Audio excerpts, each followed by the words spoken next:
ala amasan hun thale phat phai pitu pa pathin king in ki pa thu genu tuni YCO Zoom online seminar 26 July 2020 a topic is the legal paradigm of rights kiti Miss Marcy K. Khaute, Assistant Professor, Faculty of Law, Delhi University, ama main speaker ti hiwa program hi sim thak nang nei ka moderator ti hi da tangwal di tangwal damal som opening prayer ngak tin call kai phe seminar chu legal paradigm of rights Marcy K. Khaute aman lantin zo phat le open session question and answer mintin zo phat che blessing and closing prayer Pastor S. Thin Khanlal aman hun la di hi tu hen opening prayer ding in ngak tin khol vai fe ma hun da din ko malve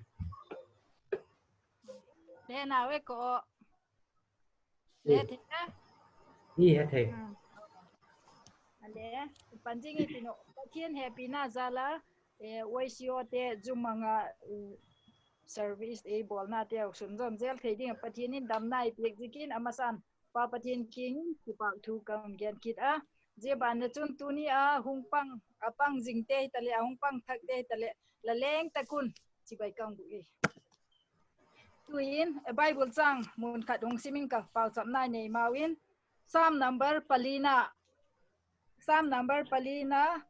chang gu ka padin chang ge chan hong simin ka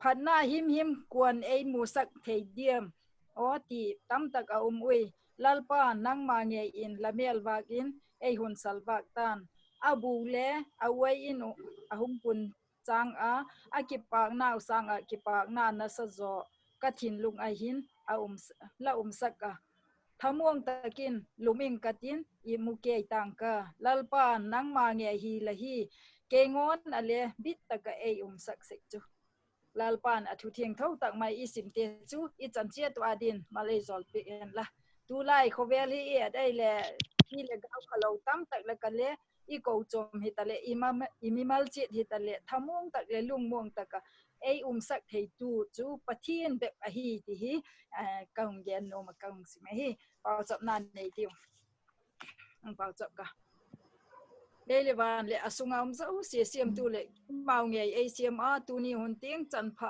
ka hin na deng del tak mai teu e hoi pi ka tu ni tiang chan pha a khang lai te ho harmon church YCO te zum manga nang service matna te ho sumjom ki chel theiding a ma le pui se kin lalpa lakin ki pa thu kang gen kit a hi tu ni huna ka ki ma chak na ding ka program te hoi le nang man hung op pin la mun chum gam chuma chit ka hi na a hin ka na mun chetun la thagawi nang man hung pol den la taksa le thagaw a phatom na ka nei the na ding un nang ma ka la kun hung pang din council ki zo hi je ba na chun lalpa tuni a ka ho tu dingu amangele Marcy Khaute amangele nang man amu akam te nang man hung mangin lang keu mun tina te ho hin lalpa phachom na ka nei the nge na ding nang ma ka la kun hung pangin la je ba na chun ka ki khop na hun chom cha sungo ten ei chok boi the thil tam tak la ka ten lalpa zuma ka ma chak na teu ka mobile teu hitale ka laptop teu hitale ei suksiat pek thei thil tam tak la ka ten nang man ei ven bit pekin lang lalpa hoi tak le phata ka ten ka ngai thak chet thil ma dum un nang ma ka la kun hong pang nang man ei venga ei pi a tu sang hoi zo le phazo ten harmon church YCO ten jigol to bang ki khop na hoi tak te hole kama zom zel theina ding kala kun nang ma hong pui a kanung kamau nang ma hong pang din council ki zo hi je ba na chun lalpa harmon church te hitale je zuma alangai thatu te zo se je khovel hi le gau phalo tam tak la ka ten nang man hong veng him dingin la lung se lai kaun don ki hi ila ki kin kaino ba lang nga dam ka gen kha sun lamin lo pi na dingin lagam ke le tam zel theina din malai zol pi din athisan man tam ta ka hong tan tok tu kalal pa doi tak jesu min kam don hi amen ako ma ngak tin call pat opening prayer ni zo tawa tu hian i topic lamun lut hi tawa i lut na sangun neu khat i tunita speaker ti neu introduction neu khat ong nei katin Mahi high school St. Mary's School Silong azowa zotun degree hi history Loreto College Kolkata azowa zotun law studies hi Faculty of Law University of Delhi azowa zotun Allahabad Bank law officer chom khat ala sema teaching lama lung lu jekin WBNUJS one of the top 3 law schools in India kumli ala lekha ala hila. This is also 2018 Faculty of Law Delhi University join to hin ama hun lading ko tau he. Thank you, Malsom. I think this is going to be it's a very overwhelming experience for me because being in academics, I've been to a number of seminars, but this is the first time that a platform where I'm going to actually share a little bit of my knowledge has started with a prayer. So it's very overwhelming for me, and I'm really touched. And I think I should also thank the organizers for such a wonderful platform and for reaching out to me, because being away from the society, so it's very overwhelming when our own people reach out to us.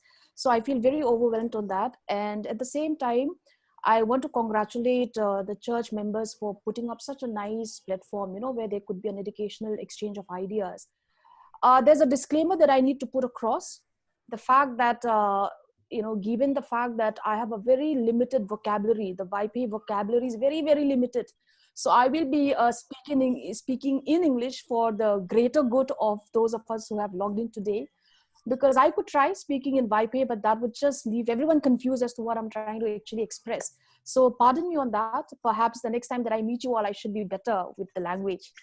Like the introduction that Malsom has just given, I have been in the legal profession for quite some time now, almost a decade now. And, the reason why I picked on this topic of the legal paradigm of rights is that I, more often than not, when I'm introduced as a person who's in law, the kind of question that I always get is, or the kind of remark, if I can say, is that, you must be very assertive about your right. You must be very vocal about your right.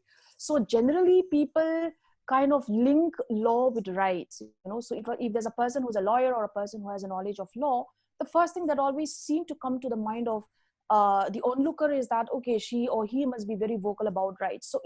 So law, if rights are very, very essential. It's very important. It's the focus of our study in the legal jurisprudence. So I feel that it's important for us to understand at least a general understanding of what rights actually mean in the legal, paradigm, in the legal atmosphere that we talk about. All right. If you can just go to the next slide. Yeah, so the reason why I've put out this slide is because, the way we understand the word right or the concept of right is very different from the way a person of a general understanding would actually hold it to be. So if I ask you a question, what is right? If you're a person who is from the literature background or a person who's from social science or even from science background, the first thing that a person always would say is right is something that is correct, as opposed to something that is incorrect. So the whole idea that the first thing that comes to your mind when you talk about right is that it is something that is correct, something that is acceptable, right?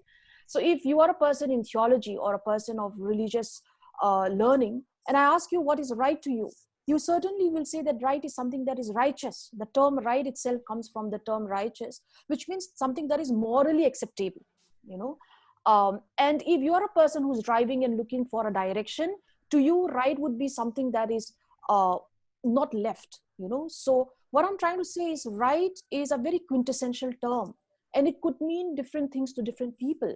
But when you talk about right in the legal sense, in the legal atmosphere, right is something that a lot of people would say is an entitlement.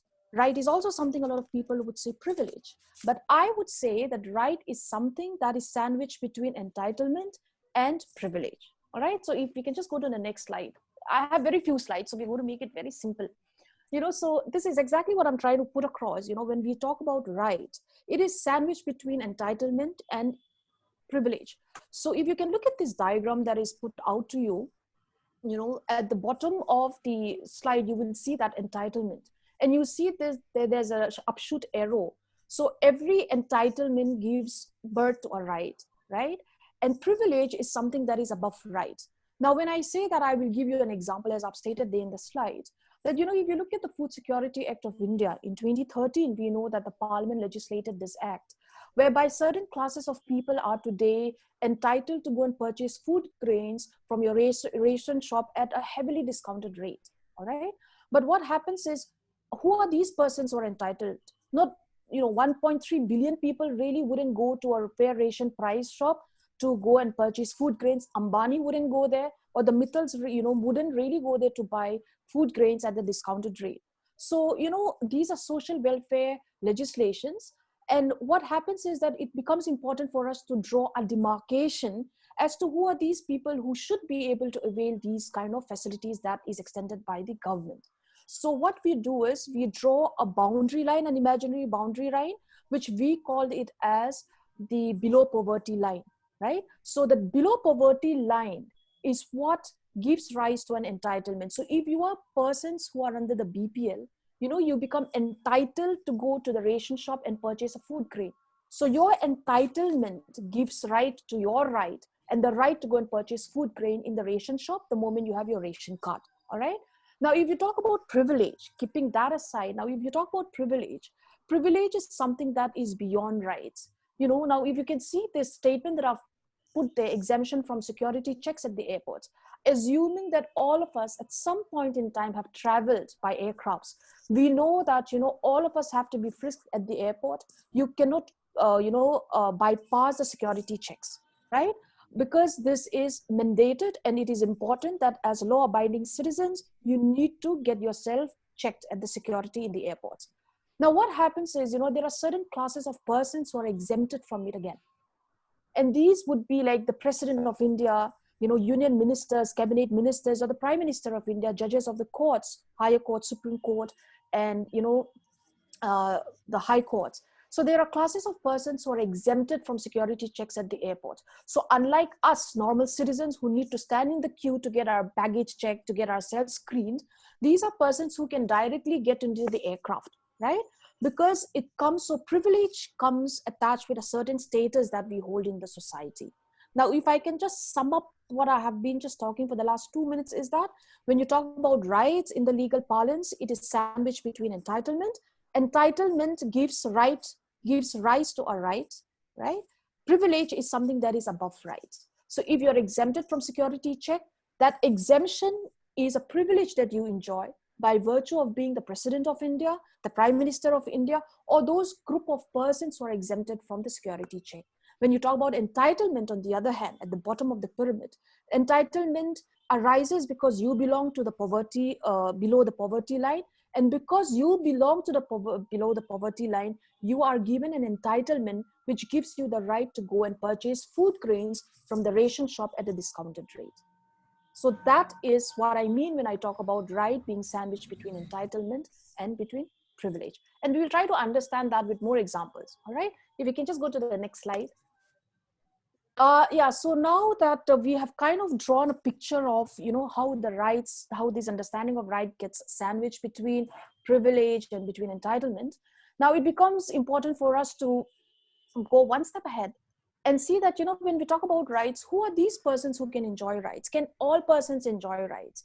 You know, so one important point to be noted here is that for a person to enjoy a right, or for an entity to enjoy a right, not just a person, but for any entity to enjoy a right, it's important that there should be a bearer or a holder of rights, you know. So we are born human beings. So by virtue of being born humans, there are certain rights that we enjoy, you know, right? If I say I have the right to clean environment, I have the right to food, I have the right to security, you know, I have the right to my reputation. These are certain rights that are vested in me, right? Because of which, the fact that I'm born a human, I have certain rights and I become the holder of rights. But does it mean that I should be the one only enjoying rights? Is right absolute? Rights are certainly not absolute, which is the reason why, you know, if you see the other arrow that points on the opposite direction, it says that the holder of rights should be able to discharge duties. That means, you know, if I look at myself as a coin, there are two sides of the coin, right? On one hand is your rights, on the other hand is your duties. which means the question that takes us to the next question, to the next point, which says, are rights absolute?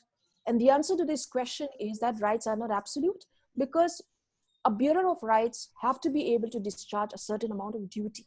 So what are duties? These duties could be duties which are laid down by the law for us, or it could be some kind of a duty that is given to us by God. Now, in the legal, jurisprudence, it's very interesting to note that you can sue a person for not discharging a legal duty, but you certainly cannot sue a person for not discharging a moral duty. Now, if I can just break that down and make it more simple for you, so I am a lifeguard, and a number of us must have grown up watching Baywatch and, serials like that, right? So what happens is that if I'm a lifeguard on a, in a swimming pool or on a beach, and if I see a 12-year-old kid drowning, I have the duty to go and save him. And if while I'm on duty, if I fail to go and save a drowning child, and I deliberately don't jump into the water to save the child, when I have a duty and I'm during my duty hours, the parent of the child that has drowned is certainly going to come and sue me because I failed to discharge my duty, right? But if I am, and if I'm just walking on the road and I see a 12-year-old drowning in the river next to the road, all right, and I'm not a lifeguard, I am just a pedestrian and I'm just taking my evening stroll, and I see that a 12-year-old child is drowning, and everybody knows that I'm a swimmer, but I choose not to, jump and go and save the child. Now, in law, can you come and sue me? A pedestrian taking an evening walk, sees a child drowning, doesn't jump into the river to save the child, or doesn't jump into the pond to save the child, although being a good swimmer, can you sue me? In law, you cannot sue me because I don't have a legal duty. So what I'm trying to say is, when you talk about duties, in law, duties are those which are laid down to us by the book. So for a moral duty, you cannot sue me, so in Christianity, we have the 10 commandments, right? So even if I lie to my neighbor, you cannot sue me unless, of course, the lie causes a damage to him. So if I can just put it simple for you, I'm trying to say is that when you talk about rights are not absolute. There are certain conditions that needs to be met. There are certain reasonable restrictions, and every right will always attract a correlative duty. If I can just give you another example, elections are, in India, elections are a huge, massive exercise, right? And what happens is that, every adult who's an 18-year and above, who is a citizen of India, have the right to cast his vote. But you cannot cast your vote unless you are a registered voter in the constituency where you want to cast your vote. Now, I have the right to vote, but I cannot go and, cast my vote until the electoral officer ensures that my name is there in the voting list. So what I'm trying to say is, when you talk about rights also, in order to enable the holder of the right to enjoy, the rights, the privileges, or the entitlement, a certain duty has to be discharged, which could be in the person himself, or it could be in the other person across, all right? So when we talk about nature of rights, 3 important things: that rights are not absolute, there are duties which are correlative to rights, and there are reasonable restrictions. Now, if you come to reasonable restrictions, I think a lot of us would know that, we have Article 19 in the Indian Constitution, right? Which talks about 6 kinds of fundamental freedoms that are attached to us. And everybody says, I have the right to speak. If you go to the Western countries, you will see that, their people are more far-sighted than us, and people have stronger ideas about their rights. So you say anything, you say, I have the right to speak. I will say whatever I want to say. But, many times we forget that you have a right to freedom of speech, but the other person to whom you're speaking, or the other person about whom you're speaking, has a right to his reputation. So the idea is very simple. I have a right to speak, but the other person also has a right to his reputation, which means that when I say something about the other person, I should ensure that my freedom of speech does not infringe his right to reputation. So, if I can correlate as Christians, if I can correlate that to our biblical teaching, it always says that do not badmouth about your neighbors. Love your neighbors just as you love yourself. So if I want people to respect me for who I am, I should also respect that person, And there's a very close relationship between, the whole concept of rights, the way we studied in law, and, the way we understand it in the Bible as well. Because if you look at the 10 commandments also, it says that do not bear a false witness. to your neighbors, right? So your freedom to speech ends the moment the reputation of your neighbor starts. So when you talk about reasonable restrictions, it has also been laid down in Article 19(2) of the Indian Constitutions, which gives us grounds of reasonable restrictions, right? So my freedom of speech and expression is going to be cut short if I say anything that is going to harm the reputation of another person against public morality, or it is going to cause harm to the defense or the integrity of the nation. All right. So when we talk about rights, we have to keep in mind that rights are certainly not absolute. There are duties that are correlative, and there are certainly reasonable restrictions on the basis of which we should exercise our rights. Okay. If we can just go to the next slide, please. Yeah, so now that we understood about general understanding of what the nature of rights are, this slide I've purposely put it across because, you know, when we talk about rights, it's a huge umbrella. And, you know, for convenience sake, we compartmentalize them into different forms of rights. And if you can just look at the first level, you know, when you talk about rights, there is something called human rights, which all of us know about, right? And in our state, Manipur has always been very infamous for infringing human rights, all right, because of AFSPA that we have, the Armed Forces Special Powers Act. Now, when you look at human rights, what is human rights? The easiest example or the easiest definition of human rights is that every person who has been born a human being is to enjoy certain rights. So the very virtue of you being born a human being makes you entitled, makes you privileged to enjoy certain rights. Like I said, the right to freedom of speech and expression, the right to equality, the right to food, the right to dignity, right? And when we talk about, so when we talk about human rights, like I said, any person who's born a human, there are some persons who may be born with bodily infirmities. There may be people who are, you know, physically disabled. There may be people who are mentally disabled, you know. Even if a person is mentally disabled, by the very virtue of him being born a human being, he is entitled to enjoy certain rights that a person who suffers from no disability enjoys, right? So the very fact that you're born a human being entitles you to enjoy certain human rights. Now, when you talk about human rights again, human rights, are further divided into 3 generational rights. The 3rd generational right, I purposely did not put it up here because it is yet to get it's yet to get be in the form of a convention, you know, internationally also it is yet to be put down in papers. So to remove confusion, I have not put that in the slide. But if you look at the human rights, you know, the International Covenant on Civil and Political Rights, this has been called the 1st generational rights, you know, and this have a Western bearing because if you look at the Western countries, for example, like the US, you know, which has been industrialized since a very long time back, the question was not about constructing more schools. The question was not about having more, social infrastructures. But for them, it was a struggle of power, especially for the Black Americans. Why? Because they, you know, the right to vote or the right to representation was not as how we enjoy today. So for them, it was more about, being able to elect their representatives who would voice their opinion, who would be their, representatives in the Senate, so that, you know, their demands could have been put forward. So that is the reason why the 1st generational right, which is commonly called the ICCPR in short, reflects the interest of the Western society. All right. Then the 2nd generational rights, under your human rights, has a reflection of the aspirations of the Eastern countries of the world. Why? Because we were less industrialized as compared to the West. So for us, it was more about being able to have social infrastructure where we could come together, where we could pursue economic interests, where we could also pursue social interests and our cultural rights. So, you know, the 2nd generational rights, the International Covenant on on Economic, Social and Cultural Rights, this has a reflection of the Eastern countries' interests. And the 3rd generational rights, which is yet to receive international, recognition the way the 1st generational rights have received, is the right to self-determination. And this is a reflection of the middle countries of the world, you know, the African countries where, you know, there's a lot of apartheid that is still going on, where people are still struggling to come out of slavery, where people are still struggling to come out of extreme poverty. So they say that, you know, there should be a 3rd generational right where we should be able to express ourselves. And it is only time that will determine whether the the demands of the, the third generational rights will actually find expression just the way the first generational rights have found it or not. All right. So that is a common understanding of what human rights are.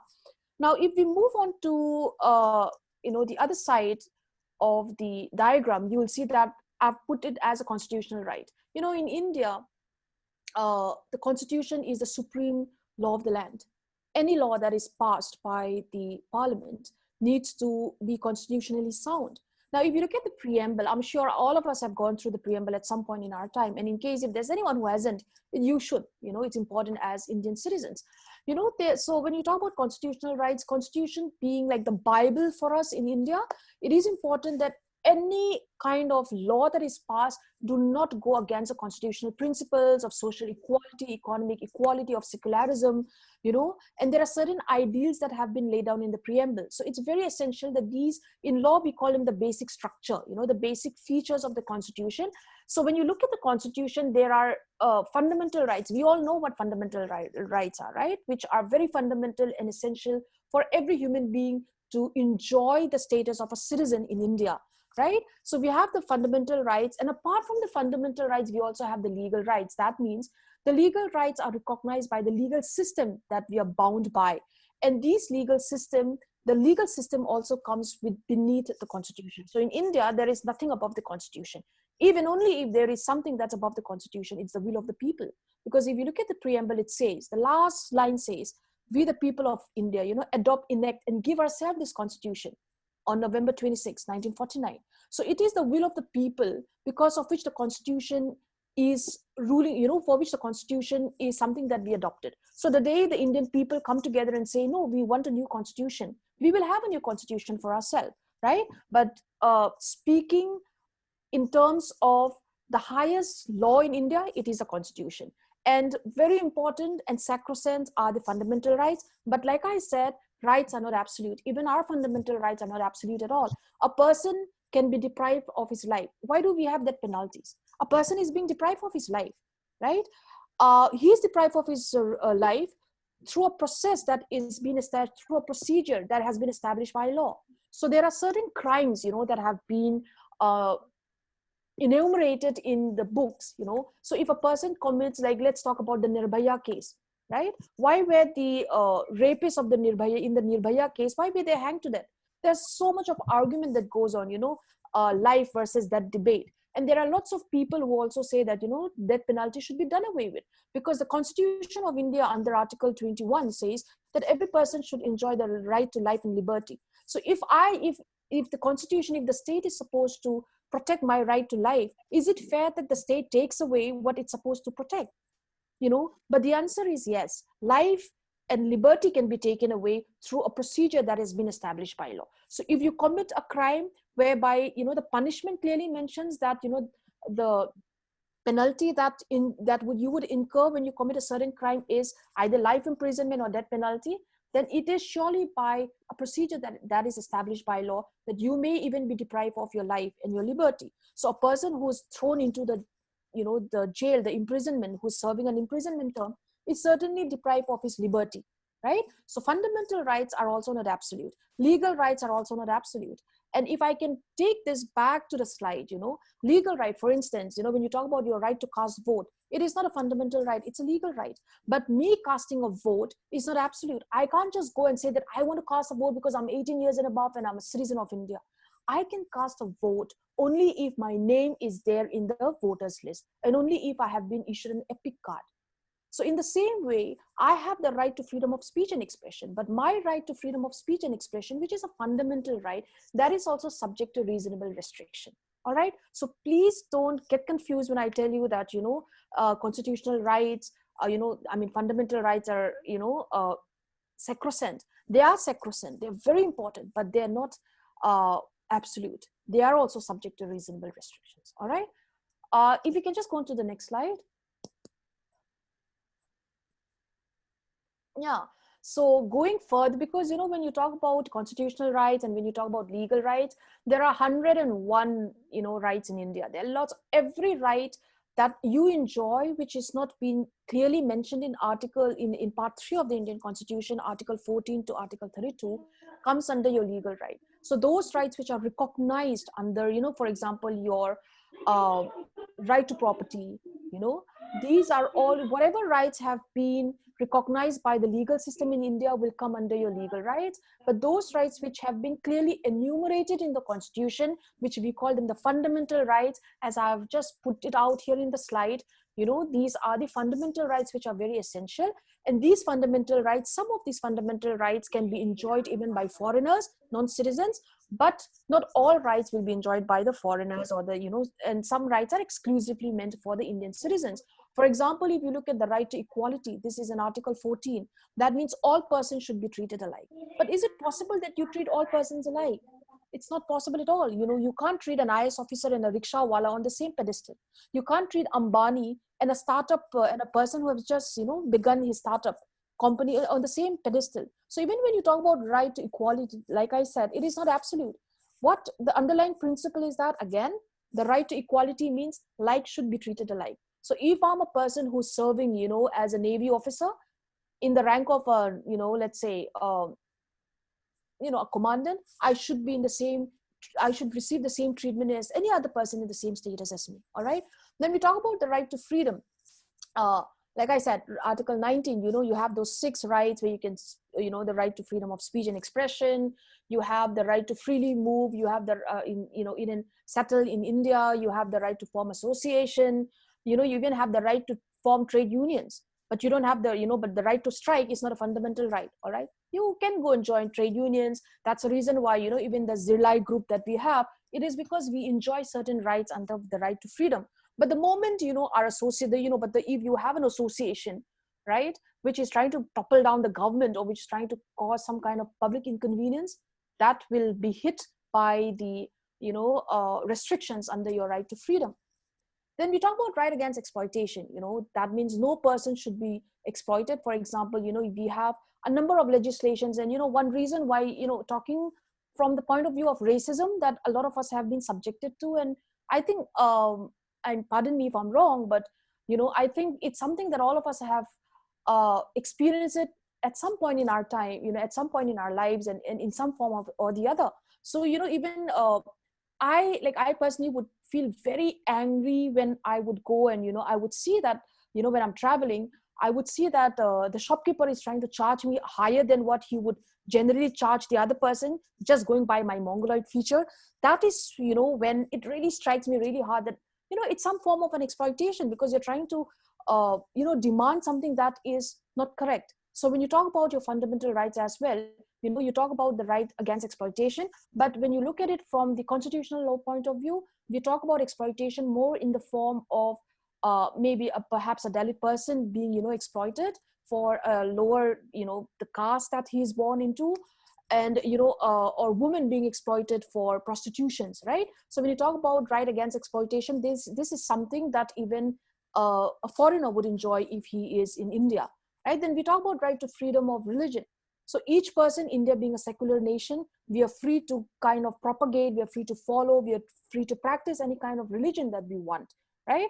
Then we have educational cultural rights, and which is very important for us, because this is the right which Article 9, 29 and 30, whereby the rights of minorities are recognized, and we are a minority in terms of our religion, in terms of our community. We are a religious minority, we are a social minority as well, community minorities. So cultural and educational rights are very important. Now, if I can just give you the example of, let's say, since I'm in Delhi, if I can just give you the example of St. Stephen's College or Jesus and Mary College, these colleges, or even the college where I graduated, Loreto College. So on Fridays, we would have, religious instructions. So these colleges are allowed, although they impart religious instructions, because they are minority institutions, and the whole idea of giving them the right to, function, or the right to establish an education institution is perhaps for to bring them to the level of the non-minorities. All right. So however, there are certain restrictions, or there are certain protocols that they need to follow, but nonetheless, Article 29 and 30 of the Indian Constitution does protect our rights. So we even have the right to our script, because we are indigenous, because we are a minority. And most important of all these 5 rights that I've been talking about, the fundamental rights, is the right to constitutional remedies, which, the drafting chairperson of the Indian Constitution, Dr. Ambedkar himself said that it is the heart and soul of the Indian Constitution. Because, when you talk about the fundamental rights, the right to approach the court, when your fundamental rights are violated, that in itself is a fundamental right. So the Supreme Court cannot tell you that you cannot come to us. The Supreme Court is obliged to hear you when your fundamental rights are violated. So in order to exercise and to ensure that the state or any person doesn't deprive you of your fundamental right, Article 32 of the Indian Constitution is very essential, because this is where the whole idea of rights is protected, right? Because the courts are responsible for protecting our rights. But like I said, you can't just wake up one day and say that, oh, my right to equality has been deprived.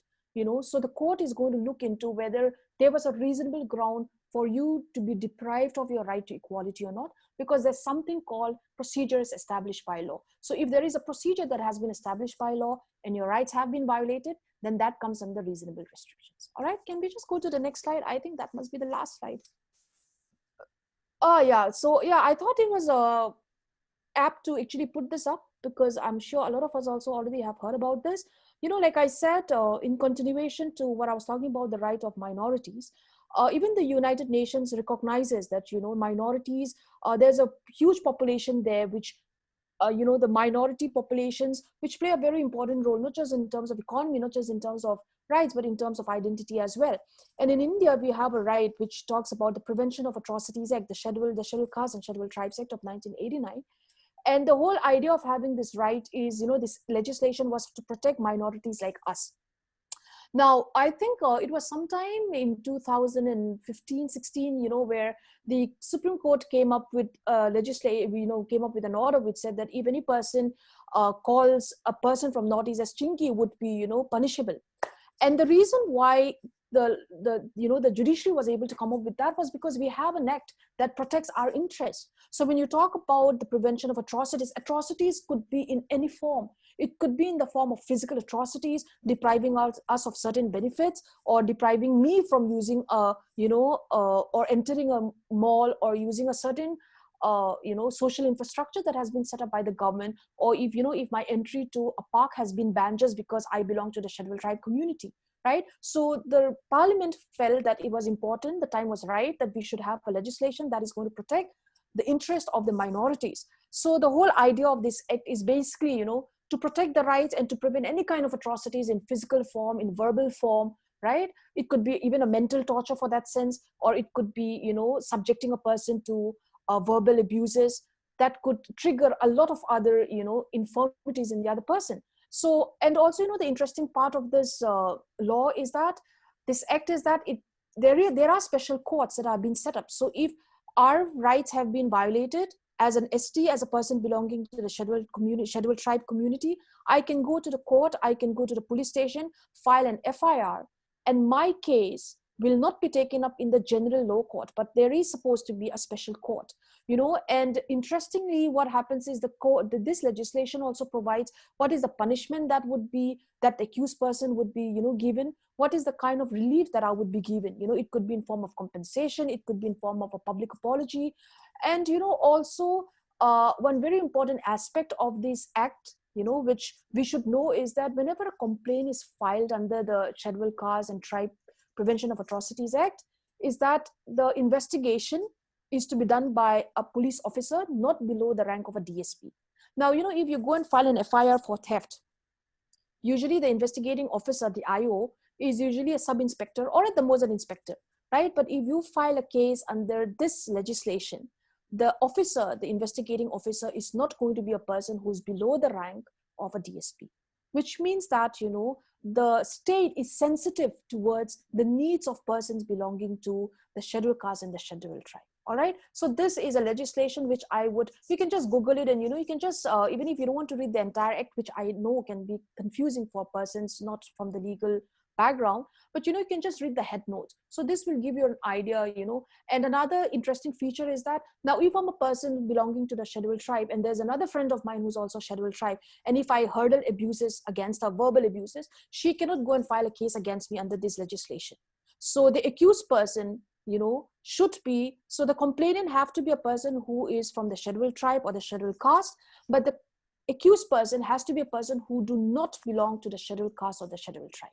So the persons who are exempted, the group of persons who are exempted against whom you can bring a cause of action is that the person who has hurdled the abuse or who have caused any kind of physical injury to you should be a person who should not belong to the scheduled caste or the scheduled tribe. He could perhaps be a person who is an OBC.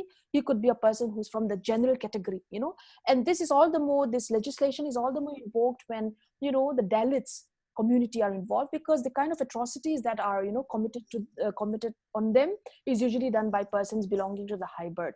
Thankfully, perhaps because of our religion, we don't have such kind of social discrimination. So this is a legislation that is very unheard of, that is not very popular amongst our masses, but this is a very, very important piece of legislation, because, if you feel that your neighbor or your landlord is hurling abuses against you, you certainly can go to the police station and file a complaint under the Prevention of Atrocities Act of 1989. All right. So please keep this in mind, but just remember that the accused person against whom you are bringing, you're filing a complaint should not be a person who himself is an ST or an SC, because we are exempted, so the offender or the wrongdoer has to be someone who does not belong to this category of persons. All right. I think we can go to the next slide.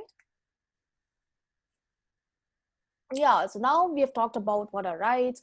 I've just given you a broad general idea of what are fundamental rights, and so the next point that I just want to emphasize is, now that we have established what rights are, many times our rights are violated. So what are the nature or what are the remedies that are available to us when our rights are violated? All right. So I would start from the bottom, which is social services. So, let's say if I'm a person who have infringed upon the right of my neighbor, so I become the wrongdoer. And, maybe the way I have infringed on the right of my neighbor is not so severe.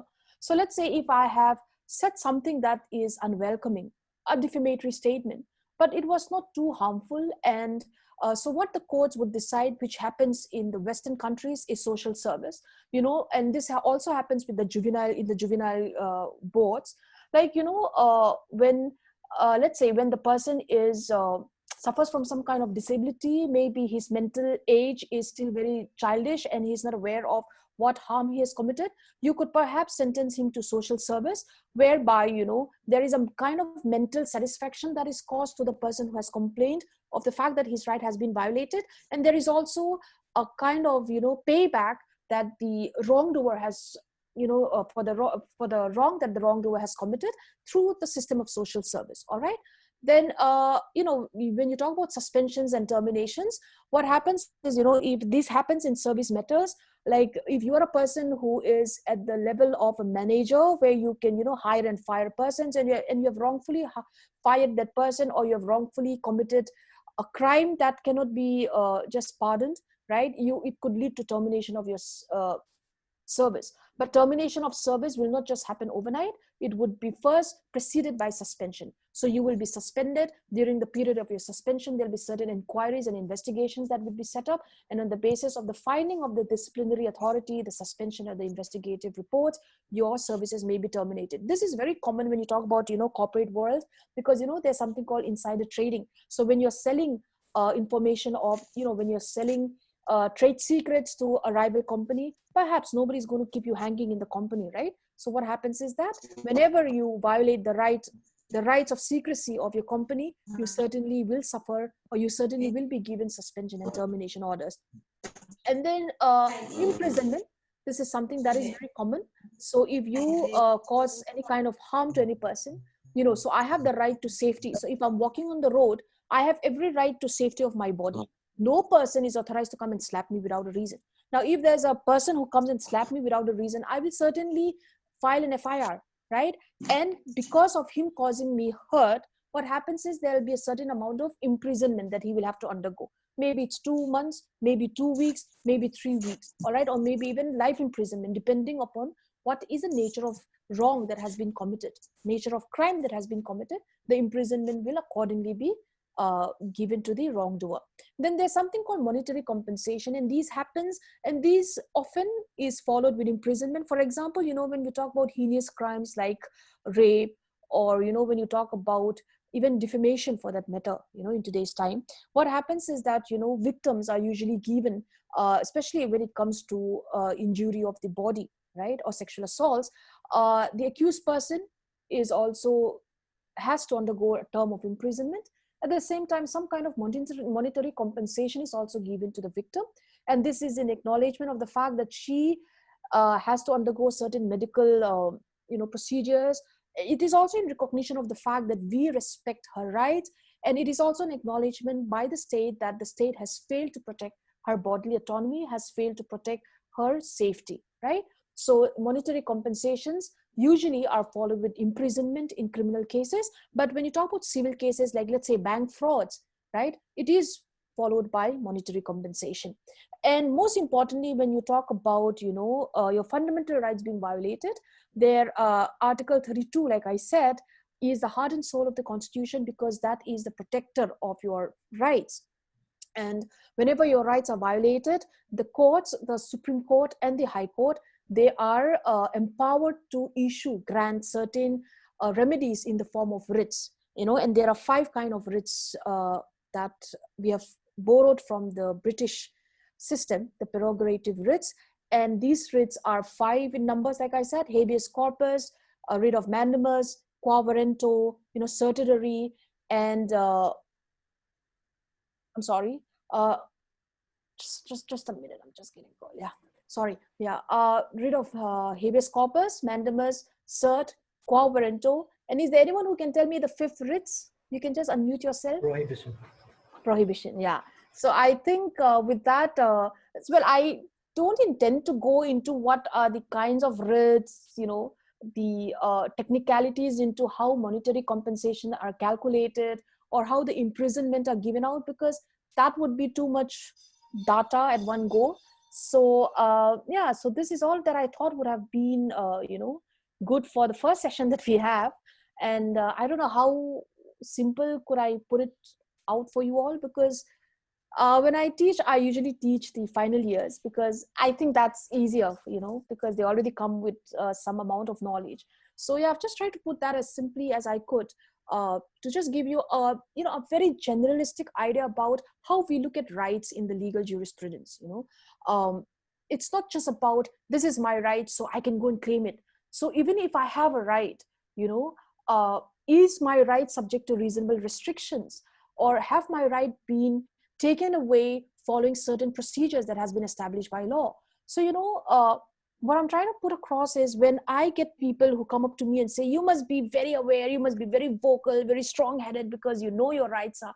So in law, it's not just about rights, because to every right, there's a correlative duty. Rights are not absolute, right? If I want to enjoy my right, I need to discharge some kind of duty. If I say that I want to breathe clean air, right? So what happens is that I also have a certain duty. I can't just go cutting down trees. If I want to enjoy greenery around me, I have a duty to ensure that, the branches of the trees are not cut.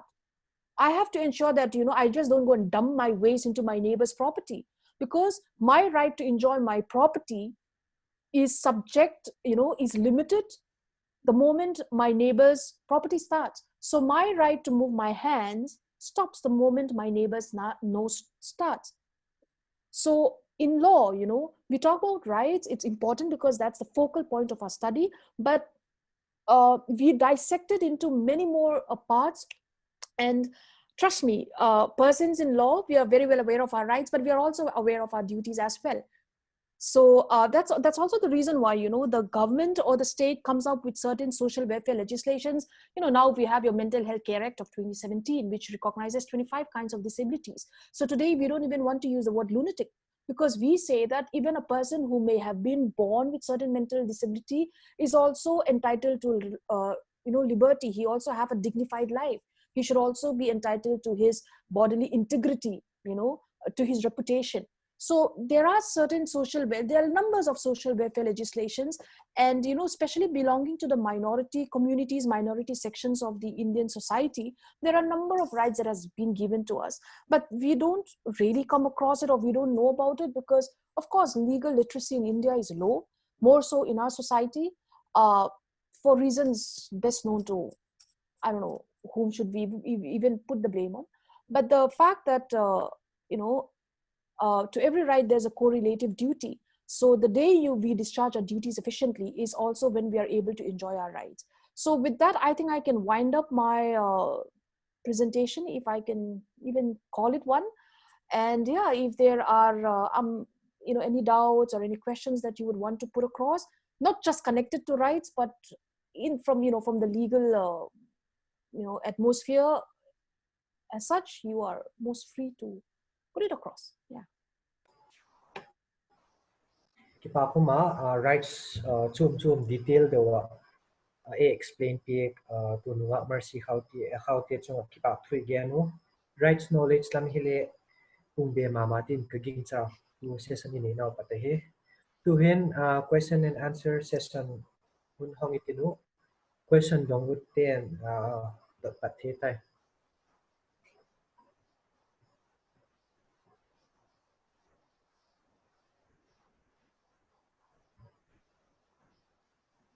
Kenung pan ka. Yeah, thank you so much, Mercy, for enlightening us. Can head would hear more. So you talk about SC/ST Act. Okay. So you said a pawin hungyan ka. I think the adding a relevant mama hi mo the legal literacy hi kinay tom zeka zi act hi a protect di hitile ake hello le tam piuma.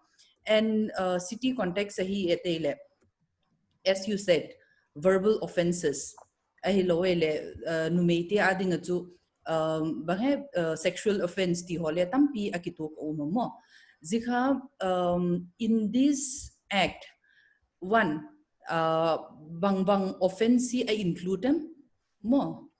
If it's defined, I don't know whether it will be defined in that way, but if it's included, so what are the things that we have in this act? Second, I saw in your slide that rehabilitation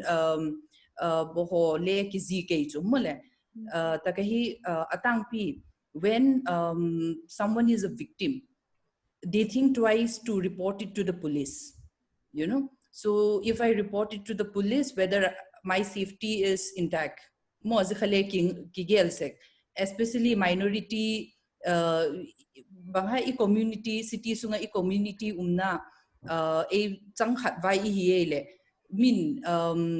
racial discrimination sexual assault the government is the rights protect them. Do they protect the women or the victims in this? See, when you talk about sexual assault, and when you talk about women per se, if you look at the ST/SC or Atrocities Act, this is more of a general legislation that is to protect the society, the scheduled caste and scheduled caste, scheduled tribe and scheduled caste. Yeah. When you talk about sexual molestation, irrespective of whether you're an ST or you're an SC, you already have the IPC that is going to protect you, the Indian Penal Code. So, the Indian Penal Code is a wider umbrella, right? So if I have to draw a Venn diagram, the IPC would be the universe, the species, and the genus would be ST/SC. So those kinds of atrocities that are not, specifically mentioned in the IPC or any other legislation, right, which should protect members of the ST and SC are protected under your ST/SC. Now, if I can just give you an example, when we talk about our own Amy more. So if I have to talk about verbal abuses, yes, perhaps if somebody comes and, calls me names and, degrade me verbally, of course, I can go to the ST/SC. I can file a case under ST/SC Atrocities Act. And if somebody comes and cause some kind of a sexual assault or physical assault on me, I will go to the IPC, because there, what happens is that you already have a set of offenses that has already been codified under that, so, and, ST/SC as of today, a lot of people wouldn't go, like you said, clearly mentioned that we are very vulnerable, and the legal procedure in India takes a very, very long time. Yeah. So, and like you said, so STs, like I said, that the accused person, the wrongdoer, is someone who doesn't belong to the ST/SC community himself. But it is someone, now if you look at it from the point of view of the Dalit community, to make it easier, right? If it is something that is, if it happens there in their society, the atrocity is committed by a person who's a Brahmin. Hmm. So if you look at the position of a Dalit and a Brahmin, it's incomparable. And the chances of a Dalit being an DSP or an SP there, the chances are also very minuscule again. So if you look at it from a very pragmatic point of view, from a very, very practical point of view, do you think a Dalit who is a manual scavenger will even be aware that he's got a right, to go and file a case? He would just take it as his, a birth curse that, yes, I'm supposed to be treated like this by these people because of the conditioning that he's been grown up with. And also, we already discussed that the legal literacy is so low in India, that for the people that it's meant for are not even aware. So if I, as a community, or even not as a community, even if I feel deprived of a certain right to my reputation, and there's another person who just comes and, throws verbal abuses at me, of course I can go under the SC atrocities. But yes, there are certain defined offenses that are mentioned. It's more, and the approach of the act is more of a community-based approach. Then when you talk about rehabilitation aspect, so, again, the easiest example that I can give you is that, say I'm a Dalit person, and suddenly,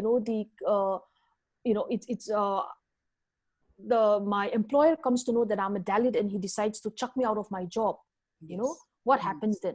It's the state who's supposed to rehabilitate me, because my fundamental right states that I have the right to livelihood. Because under Article 21, I have the right to life and liberty. And how do I live a life without having a right to livelihood? So it is the duty of the state to ensure that I have a right to livelihood, because this person of a higher birth has kicked me out of my job, and nobody else is going to give me that job. So, when such kind of atrocities are committed by a person of a higher birth on a person of a lower birth who belongs to ST, the way we, the general Indians, understand, it's the duty of the state to rehabilitate us. So maybe the job may be, suitable, may not be sustainable, but it is a responsibility. On paper, it is the responsibility, but how far have the government been able to rehabilitate? That's always a very challenging question. I know. Yeah, because on paper, India, we have great laws, great policies, but when it comes to implementation, that's where all the bottlenecks actually lie. So yeah, I hope I answered your question. Yes. Can I grab the next opportunity? Please. Thank you, Dr. Mercy, for enlightening us. And in your presentation, you just mentioned about Nirbhaya case, right? Yeah.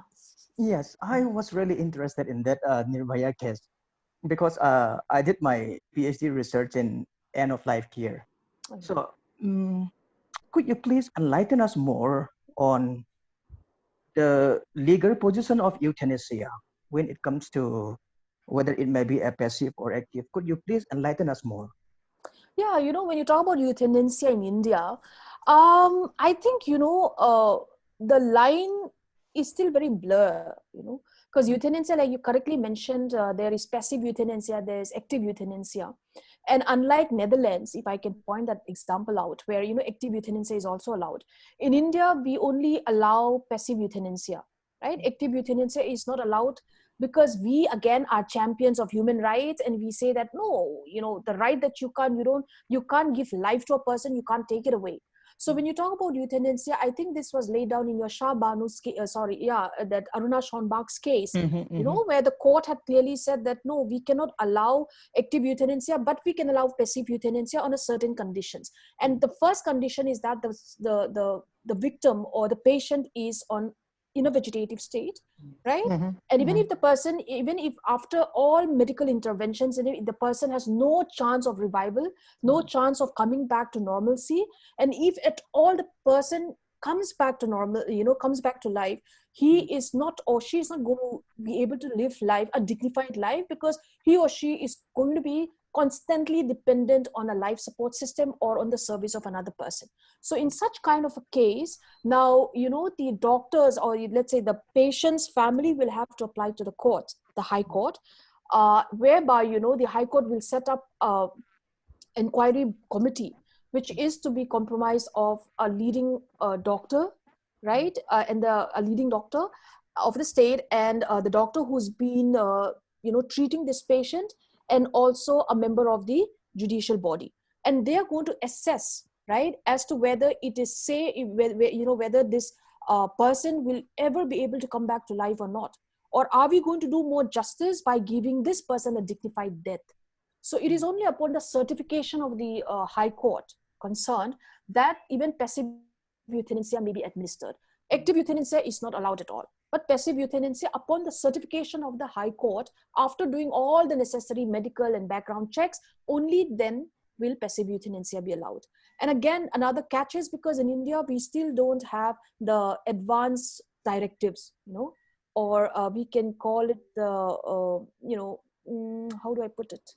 In the West, they do allow these advanced health directives that, if I know that I'm a person who's suffering from a terminal disease, like let's say a stage 4 cancer, and I know that 6 months down the line I'll be losing my thought process, I'll not be able to make decisions for myself, and I don't want to overburden my family financially. So in the US, what I can do is I can write an advanced health directive, and I can say that, okay, if ever I reach a state where I need to be put on ventilator, I would prefer not to live on a ventilator, and I would prefer a dignified death. But that also we don't allow in India, because again, the court has said in your Aruna Schonbach's case that, there's a trust deficit in India. We have a huge problem with trust deficit. Maybe this person would do that because he wants the property of XYZ, so we still don't allow the advanced health directives. We don't allow active euthanasia, but yes, passive euthanasia is permitted, but only when you get a permission from the court that this person, it's better to give this person a dignified death rather than giving him a life which has no dignity attached to it, which has no meaning of life, in the general understanding of what life and liberty is about. Yeah, advanced directive for mental health care akine mo. Yeah. But then that's quite controversial again. Yeah, because the courts are still not decided over it. Yes. Yeah, and if you look at the mental health care also, there are certain provisions like, it says that suicide also, it should be decriminalized, but we still don't have an amendment that in the IPC that actually decriminalizes it. So if a person is, if a person is trying to commit suicide and he fails to commit suicide, he will still be imprisoned for 2 months or 3 months, but mental health care says that he is not a criminal. He's a person who needs to be given care because he's suffering from a mental sickness, mental ailment. So we need to take care. But again, till today, we don't have an active legislation which decriminalizes it. I hope I answered your question. Yeah, thank you. Thank you.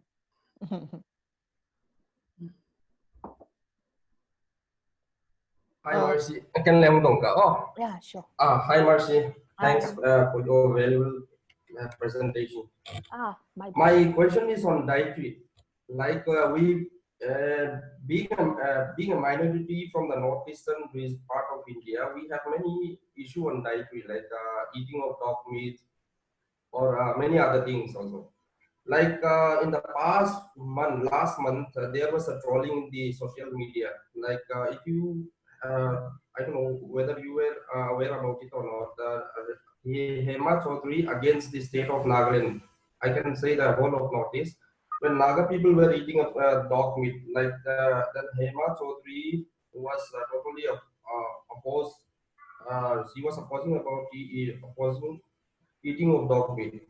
Like, is there any legal or like in the article in the Constitution of India, as per you being from the legal background, can you enlighten us on this, like about the eating of dog meat or other like on the dietary issue?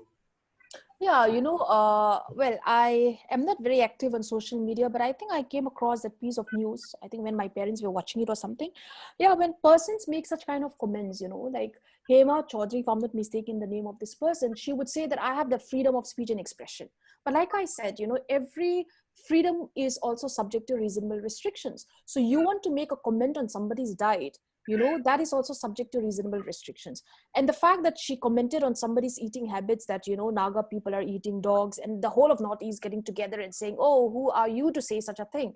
The fact that it goes against public decency, right? The fact that she makes such kind of accusations, she makes such kind of allegations and bad names the entire society is very incorrect, because there are a group of people like, perhaps me, who also wouldn't consume a dog's meat, but just because I don't want to consume doesn't mean that the other person doesn't consume.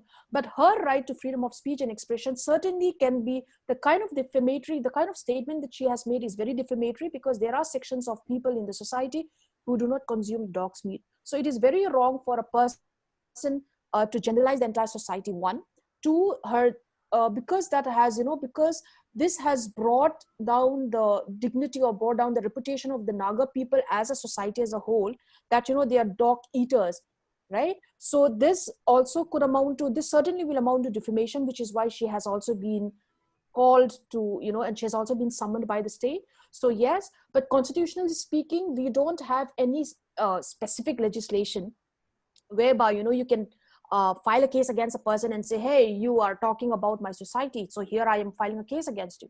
But yes, if the kind of statement that she has made is very, very derogatory, right, then perhaps we can look into provisions under the ST/SC Atrocities Act, because that also prevents, that also protects us from verbal abuses.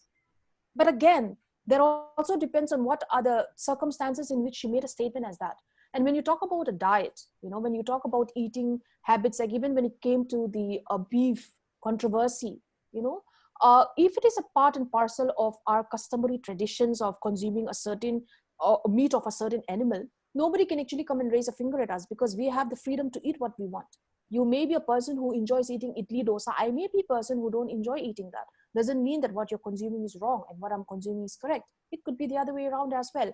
So if a person makes a generalized statement as that, the entire society is wrong in committing this, that certainly is defamatory. And you do have sections in the IPC and also the ST/SC Atrocities. But constitutionally speaking, if you say that, it's a fundamental right that has been violated, she is not a state. So when you talk about fundamental rights, these fundamental rights are violated by the state, and she is not a state.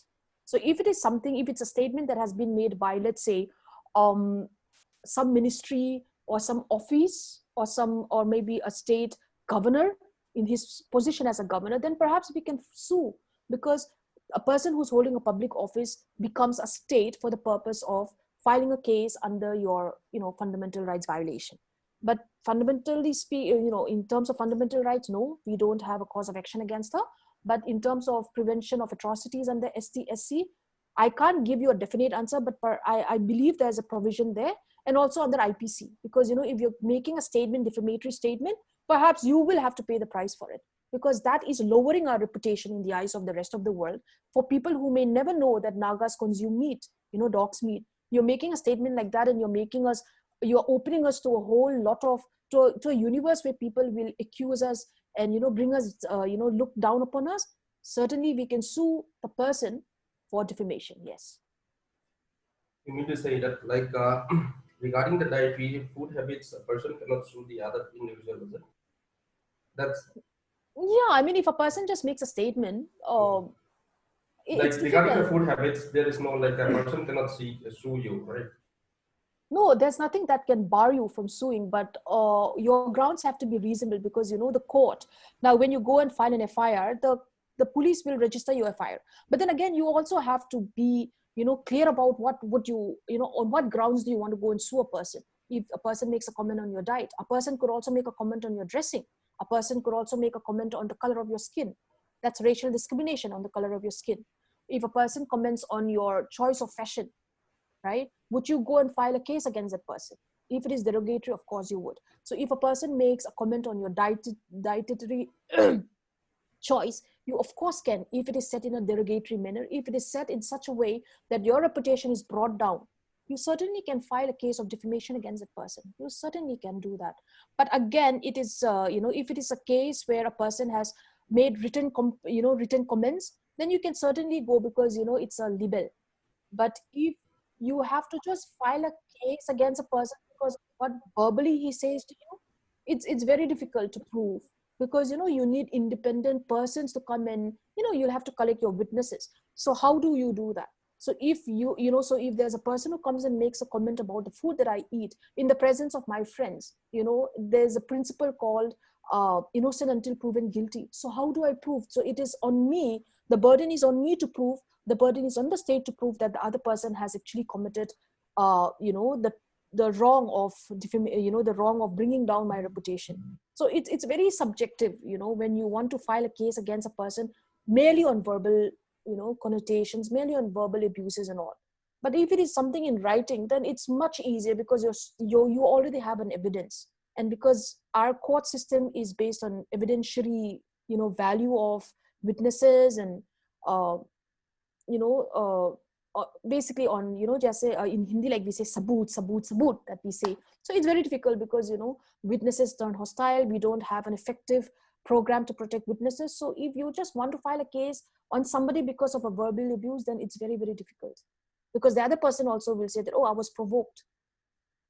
So yeah, it's nothing like you can't sue, but you can sue, but you need to have really solid grounds. And you have to also have evidences evidences that you can bring on record to support your case. Otherwise, it just becomes a defeated case right from the start. Thank you so much. Yeah, thank you so much.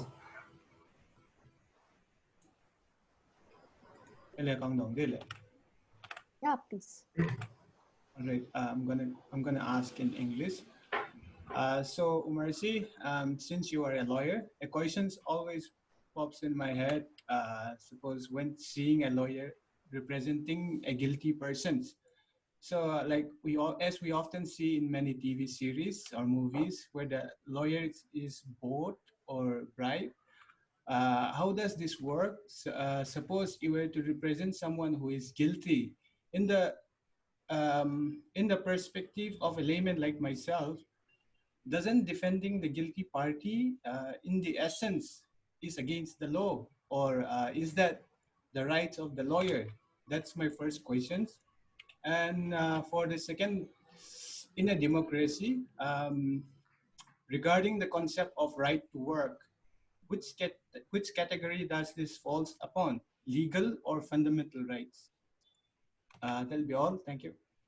Yeah, coming to the first question, what you see in the series and all these web series and Netflix, trust me, it's far, far away from the reality, okay?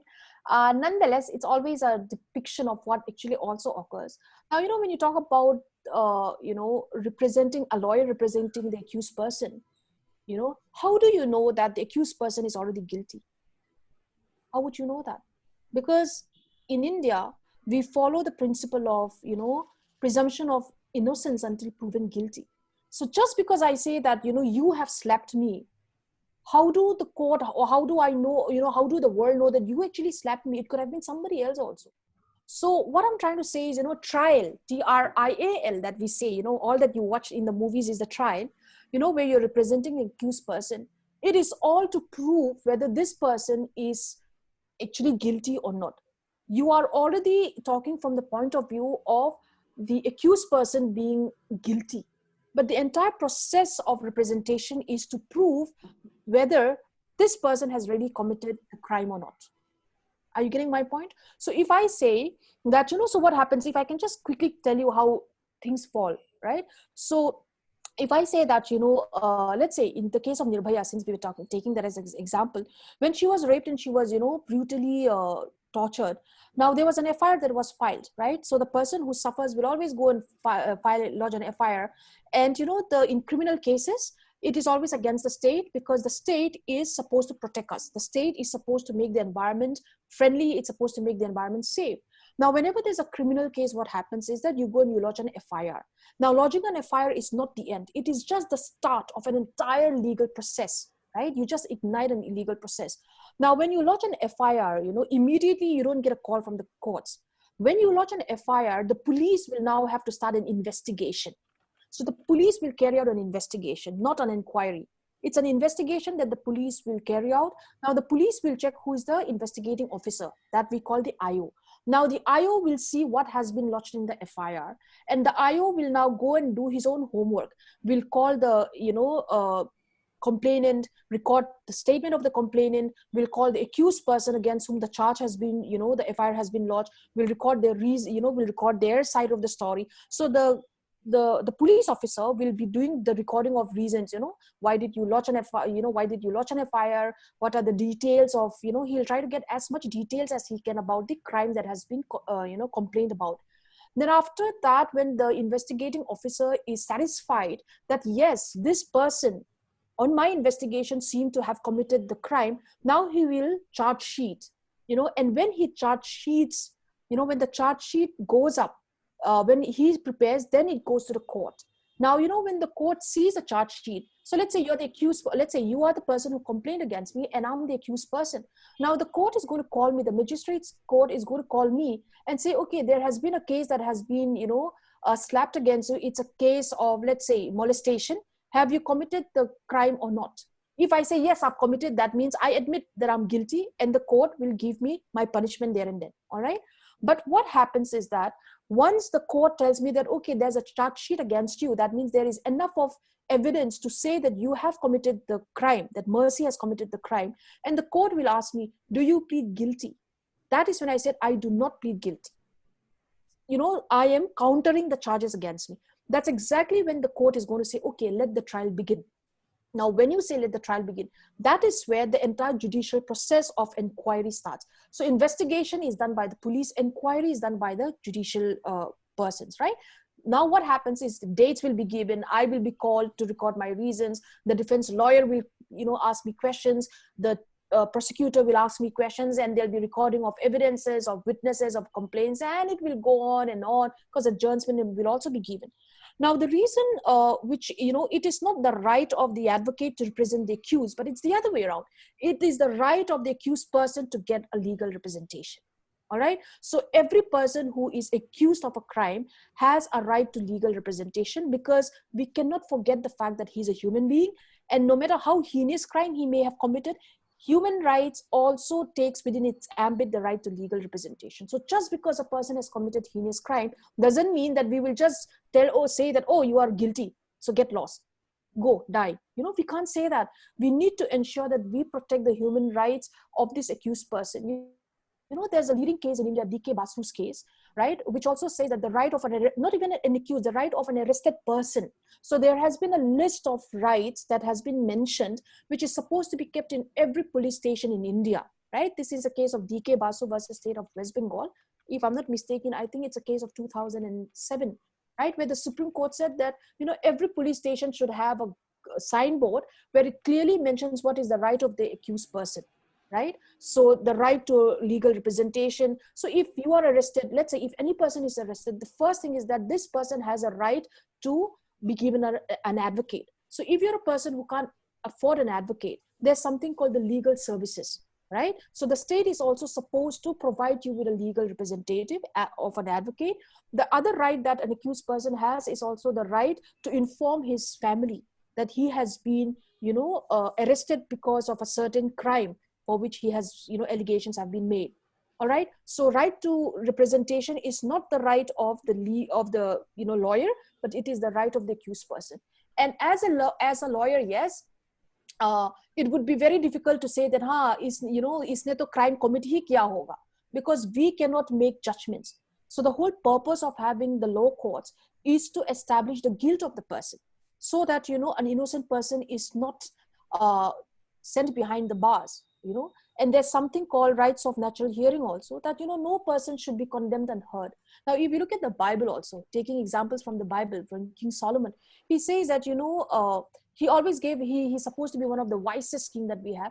And he was a good king because, he always heard his subjects. So, you take that example from there. And, the legal system also ensures that as much as you hear the complainant, you also have to hear the accused person. So yes, it is the right of the accused person and not the right of the lawyer, because I have the liberty to choose, whether I want to represent a person who's been charged for sexual molestation or a person who has suffered domestic violence. So the choice is mine. Initially when you practice, you don't have the choice, because you just have to grab whatever cases come to you, because you do need the money also at the end of the day. But, there are people who deliberately don't take up cases where it is a case of domestic violence and they don't represent the husband or the male members. Yeah, so it is the right of the, accused person. And the second question that you asked was, if you could just unpack that. Yeah, the concept of right to work in India, which category, legal or fundamental rights? That's a fundamental right under your Article 21, because, we talk about the right to life and liberty. So if you look at the Constitution, it's very straightforward, right to life and liberty. But Article 21 is the shortest article when you talk about fundamental rights, but it has been given a wide description by the Supreme Court. All right. So when you talk about the right to life and liberty, the right to livelihood is also your right to life and liberty, because without livelihood, how do you enjoy a life? And that also a dignified life, because the Supreme Court, in a case, again, if I can quote Menaka Gandhi, you must have heard, the parliamentarian, she had filed a case in 1978.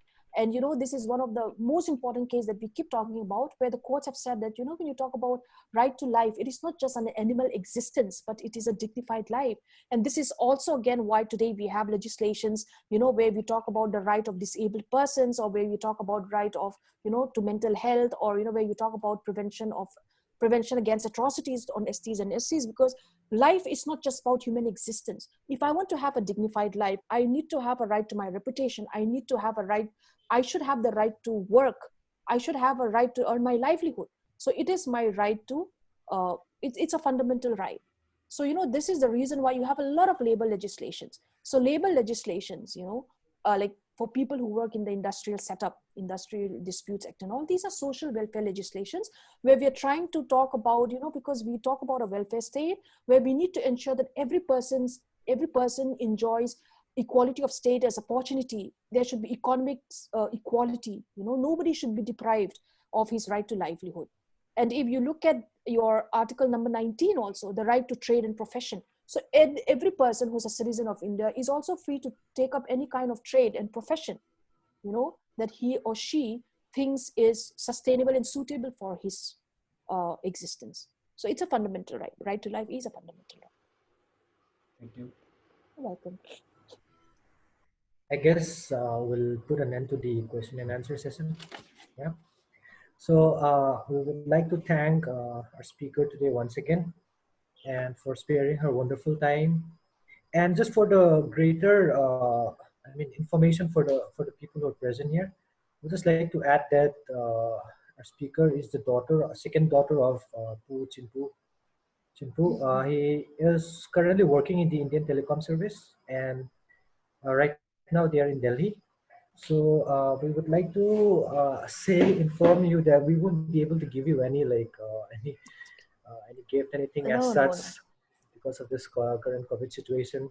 So we would now request our local pastor, Pastor Estin Kandal, to end with the closing and blessing prayer for you. So now twin pastor pa, local pastor pa, hun latin ikaw ngalwe.